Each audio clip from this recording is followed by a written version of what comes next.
আসসালামু আলাইকুম বন্ধুরা, এটা হচ্ছে আদ্দাস মসজিদ। এটার যে ঐতিহাসিক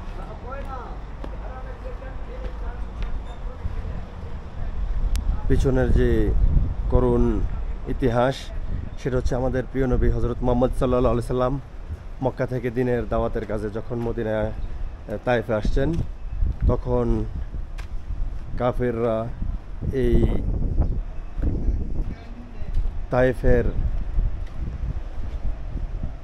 তায়েফের বাচ্চাদেরকে রাসূল সাল্লাল্লাহু আলাইহি সাল্লামের পিছন লেলিয়ে দিয়েছিলেন পাথর মেরে রক্তাক্ত করার জন্য, মেরে ফেলার জন্য।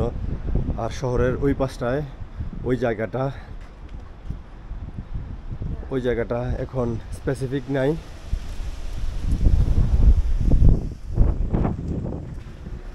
যখন কাফেরদের লেলিয়ে দেয়া সেই বাচ্চাগুলি রাসূলকে রক্তাক্ত করেছেন। তারপর এক পর্যায়ে তিনি এই দিকটায় এসে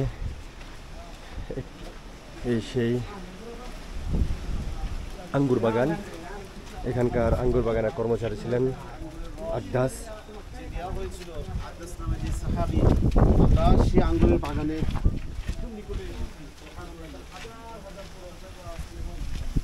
তো আমাদের নবী ক্লান্ত না খাওয়া,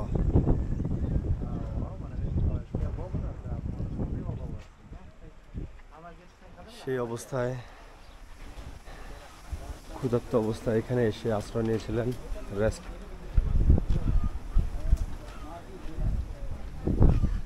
রেস্ট করার জন্য। আর সেই বাগানের কর্মচারী হযরত আদ্দাস, তিনি রাসূল সাল্লাল্লাহু আলাইহি ওয়াসাল্লামকে দেখলেন, ওনার সারা গায়ে রক্তাক্ত, চামড়ার জুতা পর্যন্ত রক্তে গায়ে লেগে গেছে। এই হচ্ছে শীতায়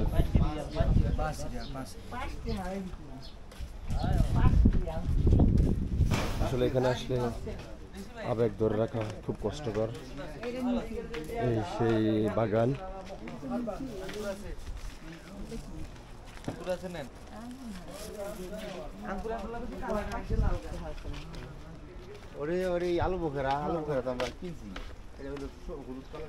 অবশেষে হযরত আদ্দাস থেকে আঙ্গুরের জুস খাওয়ার পরে রাসূল সাল্লাল্লাহু আলাইহি সাল্লাম জিজ্ঞেস করলেন, তোমার বাড়ি কোথায়? তোমার বাড়ি হযরত ইউনূস আলাইহিস সালামের বাড়ি গ্রামে না? উনি বললেন, হ্যাঁ। কি করে জানলেন? উনি বললেন, তোমার নাম আদ্দাস? জি হ্যাঁ। তখন রাসূল সাল্লাল্লাহু আলাইহি সাল্লাম বললেন, আমিও নবী আর আমার ভাই ইউনূসও নবী, এক নবীর কাছে আরেক নবীর খবর থাকে। আর ঠিক তখনই হযরত আদ্দাস আর এক মুহূর্ত দেরি করেন নাই, তিনি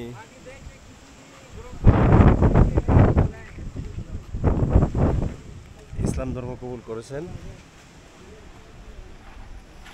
এখানে আরেকটি ঘটনা ঘটেছিল, সেটা হচ্ছে রাসূল সাল্লাল্লাহু আলাইহি ওয়াসাল্লাম যখন আঙ্গুরের রস খাচ্ছিলেন, তখন খাওয়ার সময় বিসমিল্লাহির রহমানির রহিম বলেছিলেন। তখন